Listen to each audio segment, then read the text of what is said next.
What's going on with The Wolf? And we back with another segment of Straight to the Point. And today I find myself joined by one of Philly's most prominent athletes, fashion designers, entrepreneurs, Taron Barnes, aka TB. What's up, bro? What's good? Oh man, I appreciate you coming to kick it with me. Thanks for having me. No, for sure. I used to bust his ass when we was young boys and ball, and then he got, that ain't that. It's like, no, let's take it back though. So you've been playing ball for damn near your whole life or whatever, and it's straight to the point. So I just want to get straight into it. You stopped playing ball, you ain't stopped, but you stopped making that your focus point just a few short years ago. Oh shit, I did stop for real. Like I mean, I could probably count on both hands how many times I hooped in the last year. Seriously? Yeah. I for sure could take this nigga now. It's like, no. But let's talk about that transition though, because one thing I noticed just on the outside, I feel like a lot of athletes don't transition well. So like, how did you find yourself outside of basketball? I don't know. It's definitely not easy though. I can say that. Yeah. Like, if anybody going through that transition right now, like, just figure out what you. Best advice I can give is just figure out something else you like doing. Yeah. And just go at it for real. The same way as you win that basketball. Just go at it. Damn, that's good. And even to piggyback off that, right? I feel like because like if you've been doing something for 20 plus years of your whole life and you've been prepping and getting yourself to go pro or whatever to whatever level you're trying to take it to, and then even if you go pro for a certain amount of time and you gotta retire, like you still gotta figure out like what's next, right? So it's like, how did you make that final decision where you're like, you know what, I'm done with this, like I'm satisfied and I don't want to do it no more? I don't know, bro. Like life for real. Yeah. Like you growing up, everybody hoop your dream want to go to the NBA. Like that's everybody's dream. But it's like when you get to that point, you see that it's not like a reality, and it's like a lot of people look at it as like a failure. Yeah, for sure. For sure, I can see that. Once if you comfortable within yourself and you accept it, it's not really a failure. Like, you know. So I know a bunch of people in the NBA. I've built numerous relationships and stuff. I done been in the gym with these guys and got better with these guys. So it's like, it's not like I couldn't hoop. Yeah. It was just, you know, everybody, it ain't in everybody's cards. But it's crazy because you leverage your basketball relationships and was able to transition it to you in the fashion. And now you like a image stylist, a consultant in a sense for basketball players. So like, what made fashion that connecting point for you where you was like, you know what? I'm gonna stay in this realm, but I'm gonna do it from this direction. Well, it's not really just for basketball players though. Okay. Like that's a lot of people think that. It's a misconception. Like, they see me always like on the basketball scene, but that was just the easiest way for me to get in the door because that's what I've been doing my whole life, and that's all the relationships that I built was through basketball. So it was like, it just so happened to be that those were my relationships that I had. So it's like I got in the door through basketball, but I've done things with clothing brands and all types of stuff that don't have anything to do with basketball. So like, what's some of the brands that you did connect with that was like outside of the athletes? My first brand was Lavello. Okay. Yeah, I be seeing you was modeling too, right? You was doing the photo shoots. Yeah, so like that's another thing too. Like I've never been a model. Like I guess people just like the way I take pics and stuff, so they always just like, you want to model. So you've been modeling, You know what I'm saying? Like I never you thought that was myself I'm a model. Like I've never been like, book me for. Oh, all right, got you.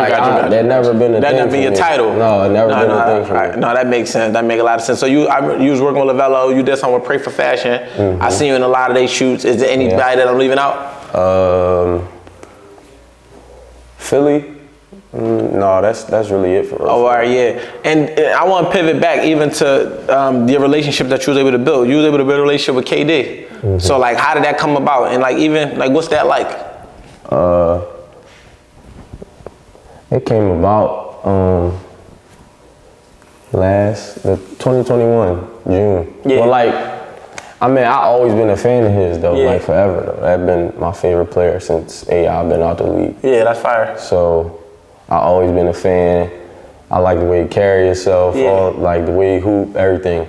So one of my close friends actually played with the Nets last year, James, and they was playing in Philly, that's when like our relationship really like started for real. Like I mean, before that, I was always at games. We seen each other, we dapped it up, showed love and stuff like that. That was even crazy to me. Like that was surreal.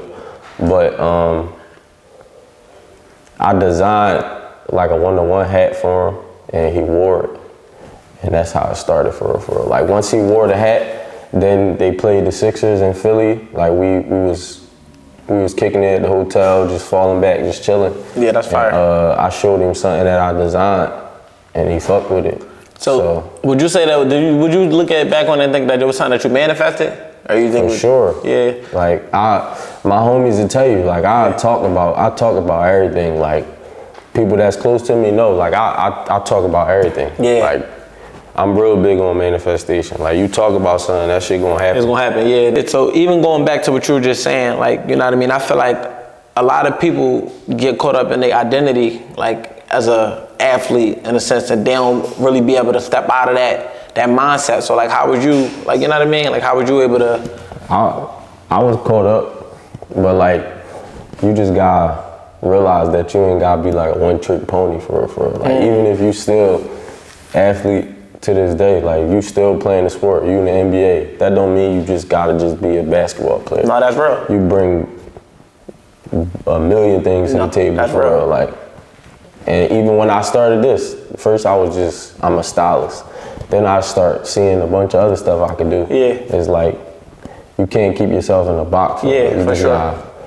You just gotta fall in line for real. Like wherever it take you, you just gotta go. No, that's real. Do you ever find the people you know that's in the league coming to you for that sense of like guidance, like because they seeing that you transition and you transition well? I mean, I wouldn't say guidance, but they definitely like ask about certain stuff, like how did you do this or how did you do that, like, and it's cool to be able to like be that outlet for them, because it's like they playing, like they playing getting millions, like they doing what I wanted, like what I always wanted to do, and they be asking me about what I'm doing. So it's like, it's cool and it feel better, because like, you know, like you chasing something your whole life and then like you don't get it. It's like you don't know if you ever gonna get that satisfaction for real. Like, but when you find something else and then you like see that you're good at it, and like you start getting that satisfaction, like damn, like, oh, all right, like, I'm still cool, like I'm good, like I ain't making it in that, but I'm good, like. And it's crazy because you said like going after something your whole life and then you don't get it. But like me personally, when I see that, I be looking at it like pivoting, like you know, it's like an avenue of transportation. Like you going down this way and then you get to this roadblock and this might have been as far as this was supposed to take you, and then you gotta figure out which way you're gonna go from there. Facts. More so than I feel like we ain't get there, because I feel like we so young, we ain't arrived at really, like you might become one of the biggest fashion icons of all time. I'm sure that's the goal. That's what I'm saying. You know what I'm saying? And that ain't my goal to be one of the, I just want to take care of my family, bro. Like I want to be happy and be comfortable doing what I'm doing and take care of my family. Like I ain't trying to be no, like, and rest in peace to Virgil, but I doubt if Virgil was even trying to be the biggest fashion icon. He was just being Virgil, and it happened. No, that's so real. Like, if that happened, then cool. But like, you just, like you said, you on that road and then a roadblock come, but it don't mean like once you hit that roadblock you gotta go back. It's just probably a turn that's left, exactly. Initially get you there. Like, I had a caption on one of my Instagram posts like, I used to dream about playing in the Staples Center, but I never got to play in the Staples Center. But I sat on the floor at the Staples Center and gave the Lakers all 1-to-1 to my hats. That's fire. So it's like, I never got to play there, but I still made it to the Staples Center. Like, and I'm glad you even said that, right? Because I feel like even to these youngers out here that's still in their ambitious years, when you in them years of like you 18 and all that, you feel like I'm going to be I'm make $100 million tournament, and it's not like it's not doable. But after you get to a certain point of it, man, you realize what's important to you, and you like, if I get that, that's just collateral, that's just extra for the work I put in. But I'm no longer going to feel like a failure if I don't. You know what I mean? So like, I think that was important that you even said that, because a lot of these young boys who chasing their dreams right now might arrive at that roadblock and feel like they failed, versus feeling like, no, this was as far as I'm supposed to go with it. That's what I'm kind of. It's like, it's crazy because like a bunch of stuff happening nowadays, like in college, like with the NIL games and stuff like that. Like, it's two sides to that though. Like, it's good because like these kids are generating a lot of money for these universities and they weren't getting compensated for it. Yeah. But it's also bad because it take away the drive. Yeah. But in another aspect is good because it shows them other outlets of themselves, like versus just being an athlete. You could be a brand now. Yeah, like you're a brand. Yeah, you're a brand. You're a brand. Yeah. Go spend $300 on a Amiri hat that just say Amiri across the front. It ain't shit to it. But look stupid as my shit. hat's $80 and I'm somebody that done grinded this shit out. I appreciate all of it though because Yeah, you can't. It's without part of the it, you're journey. not gonna really understand. And that's Yeah. the part I like is the journey, bro. Like everybody think the journey is everything. Yeah, you gotta bro. appreciate the journey because it make everything feel better. I take shit for what it is now. A lot of men don't watch women's sports. And then I can't say that's discriminatory, it's just not something naturally that a man go on the channel and say, let me find this game. And then women don't watch women's sports. So it's like, I see it could be a huge gap in that. Do you think that got something to do with that pay scale? For sure. That's definitely the reason right there. But that's why you see a lot more like NBA players getting behind the WNBA players and pushing it, like wearing the hoodies and getting it out there. Cause like, bro, like they really got game. Yeah. Like they really got game. Yeah. So it's like you would have to go to experience it, like one day turn like the finals just ended. Yeah. Like if you would have turned on one of them finals games and watched it would have been lit. Vegas, you would have been like, damn, like she tough. Like they really got game. Like they really got game. And for me, it's like, it's not a talent thing. I'm pretty sure you put that much work in, like the man versus women skill set thing is not really something that I feel like I take into perspective. I just think it comes down to like what you watching. And it's like, if we would have came up watching it more, I feel like it could have been more close. But how long did it take before you got to your first, WNBA game? I mean, to go, it took me a while. Even to watch it though, how long ago did you start playing? I watched. Oh, you've been paying attention for a minute? I watched. I love the sport, so I don't give a damn who playing for real. So that's like, another thing. That's how I am with football. To the playground and watch. Oh, all right. No, that makes sense. So I love watching basketball, but then it's like it's even more crazy like to see it on that level. No, that make a lot of sense. Just as much as you can see like how good like somebody that's locked into their sport in the NBA, like a Kyrie or something like that. Like they is WNBA players the same exact way. Like, no, that's dope. And I mean, even to your suggestion, like I'm actually check one out because I'm speaking from a standpoint of have never watched one. Like, you know what I mean, flat out. And it's just simply because it's not something that I was interesting. Yeah, because I'm a sports guy, more football than anything. But when I watch basketball, it's typically playoff atmosphere. But I want to get at the same goal because I feel like if it's something I'm interested in, I would be a fan of that and watch it and advocate for it as well. And I think that it's dope that the NBA players are getting behind it because it should never be a gap based on talent. But I understand business in general. Like if the red hat sells more than a yellow sweatshirt, you're going to put more into the red hat. Yeah, you know what I mean? I think that's the perspective I take from it as a businessman. But let's talk about. So is this one of your sweatshirts? No, this another Philly brand. Okay. I'm always repping Philly. But that's your hat for sure, though. Yeah, it's my hat. All right, because I'm like, all right, I need one of those. It's fire. But like, let's talk about even the design of the hat. You know what I mean? And what was the inspiration behind it? Like, what's the logo? What it mean? So like hats in general, I always wore hats. Like my pop always wore hats. Yeah. So like, I ain't gonna get into all that, but you grow up idolizing you wanna your be pop. Like your big brother, your dad. I didn't really see my pop like that growing up. Yeah. But when I did see him all the time, he had a hat on. Always had hats on. So it's like I always wanted to do shit my pop did. So like, I always wore hats. Even looking back at old pics, like my mom even had me in hats when I was a young boy. Yeah. So growing like getting myself dressed, a hat was always a part of my life. Yeah. So when I first started Drip Soul Separate, everybody was trying to get me to do a clothing line. Yeah. So I'm like, I'm not making no clothing line. Like that's not what I'm in it for. Yeah. But then my little brother just was like, yo, like at least do some merch or something. I'm Right. Like that's cool. Like I could do that. Like if I do some merch, like that's cool. So you consider merch more than that? Yeah, it's just merch. Got you. Like a clothing line is a clothing line. Yeah. Like you getting fabrics and all this and that. You making all different types of decisions with it. Like a merch is just, like I told you, it don't really be no dates, it don't be no process, no plans or nothing like that. I'm just create little stuff that I like, and when I want to drop it, I'm dropping it. No, that make a lot of sense. But the hats were just that. I always was buying hats, and then when I first started, he like, bro, if you ain't gonna do no clothing line, you gotta at least come up with some merch. So I'm like, you know what? Like, I think I was just coming from the mall buying the fitted. And I'm like, you know what? Like, I'm about to stop buying all these damn fitteds. Like, I'm gonna just make my own. Yeah. And I just was sitting there at the table thinking about a logo. And I already had the name Drip Soul Separate. So in school, my favorite subject was math. And I was just doodling on the app. And exponents came to my head. So like, I made the D pause for drip.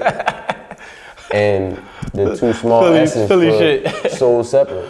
Yeah, that's fire. That's how I came up with the logo. No, that's fire. Now when you break it down, because when I first seen the initial, I'm like, nigga, initials TB, so where that's gonna come from? You get what I'm saying? But that make a lot of sense. But I'm gonna ask you one more question, then I'm gonna land the plane.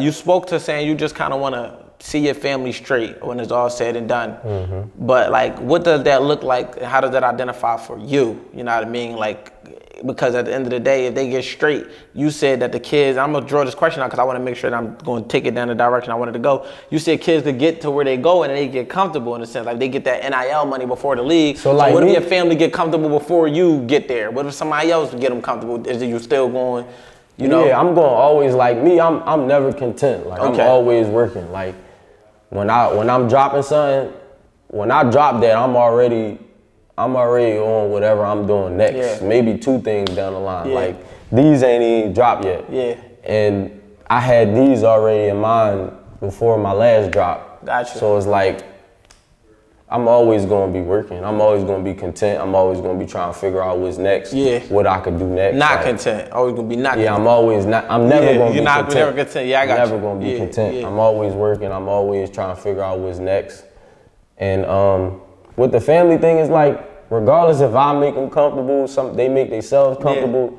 That ain't got nothing to do with what I'm bringing to the table. That's what I wanted. Okay, my mom, she not comfortable, but my mom ain't. She ain't in. My mom ain't in no bad situation. Yeah. Like, but that don't mean I don't want to buy my mom a house. No, that's real. That don't mean I don't want to buy my mom this or my little sister that, my daughter this. Like, that's real. That's gonna always be there for me. Like family, everything for me. All right, final question. Speaking to, you said you're in love with the sport of basketball. Mm-hmm. So we know that the basketball world still exists. The youngins coming up, they grinding. Mm-hmm. You got any young boys that you see that you like their game and you feel like they could take it to that next level? Because I think it's more than just talent. I think it's like the mindset too. Yeah, you think it's just anybody you see coming up? See, I can only speak on the talent level because, like I said, none of them is like my young boys to where I really know how they thinking and what they mentality is. But like it's a couple young boys in the city. My favorite is X, Xavier Brown. He going to St. Joe's. He tough. He's my favorite. Another young boy coming up, Ahmad Noel. He go to Imhotep. He like a junior. Okay, he tough too. Yeah, he real tough. Justin too. He go to Imhotep. He like number 2 in the country right now. So you say Xavier, Ahmad, and Justin. Yeah. They the 3 that you like. Them, they got it. Yeah. But I can't speak on X though. Like I talk to X a lot. Like I even send KD X videos. Yeah. Like that's really my young boy. That's fire. That's heavy. Yeah, and that's another thing. Like I always show love to people. Like regardless of if it's like behind closed doors or something public, wearing their clothes, like I always do that. Yeah, like, that's fire. I think that's what I like about our generation though. I feel like we are what we wanted, right? Mm-hmm. So it's like we look at it like we reached a certain pinnacle within our careers, but we could get somebody and propel them to go farther than sure. us. Give them that look. I'm always helping somebody out if I can, but I know who and when to help. Because you can't overhelp. I did that way too long. I ain't gonna lie. I'm learning that. For way too long. I'm learning that within running businesses and mentoring and even just having friendships. You're trying to push people and to the point where it's like, you know what? I gotta see your effort and then I can match it. And then, even just the effort. You gotta see what if they pouring that same type of. That's what I mean. Into themselves. Reciprocity. Because it ain't like I know who I am. Yeah.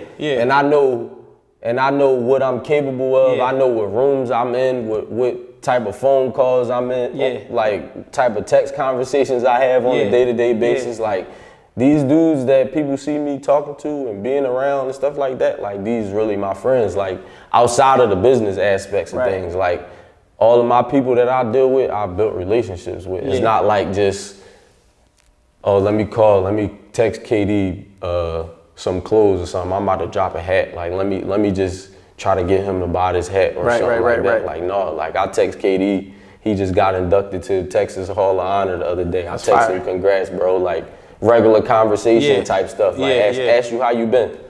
Like these are the type of stuff that people don't get asked on the day to day because of who they are. Like you can't like. No, that makes sense. Everybody though. Tyler Hero from the Heat come to Philly. They play the Sixers. After the game, he come to my crib. We chilling, like watching other games, stuff like that. So like, so you can't. I say all that to say like you can't just be over helping people like because a motherfucker just use you for who you are, and your resources and what you capable of, and it make it seem like y'all just cool, but it's not there the whole time because if they in the room. They won't bring you up in that room, so you definitely got to choose wisely. I understand that completely. I think that was something too, just being discerning with who to help and everything. But one thing that you said, and I definitely would land the plane after this, is talking about the strength in building relationships. I always tell people, relationships are worth more than money because there's certain rooms that money can't buy your way in. Like you can't pay somebody like Tyler Hero to come kick it at your crib. That's something based off trust. Somebody saying like, you know what, I actually fuck with this dude. He a good dude. I want to kick it with him. This is my guy. And I think that people lost sight of that where though they think that just getting the money is the only key, but it's like, no, the money don't even matter because when everybody got money, it's the smallest part. It's the smallest part. Yo, that's especially with them type of people, like they don't care about nothing materialistic. They don't care about none of that shit. I'm glad you're saying this because it's nothing to them. Yeah, it's nothing to so them. It's like who are you as a person? Yeah, like who are you? And that's why. That's how you really start to build the relationships. You just get around and you just be yourself. They fuck with you even more for just being you. No, that's fire. But no, man, listen, man, I appreciate you taking the time to come down. I wanted you to definitely plug your where they can find the merch at, you know what I mean, where they can find you at, and anything else you want to leave the people with, you know, whether it's a gym or, you know, somewhere where you might just direct them into the direction of being able to find something that could be beneficial to them. Well, the merch, I ain't got none right now. It's all sold out. Next drop, I don't have no date for y'all. Like I don't do like dates. Y'all just gotta follow me on Instagram, Taron_Barnes or Drip Soul Separate.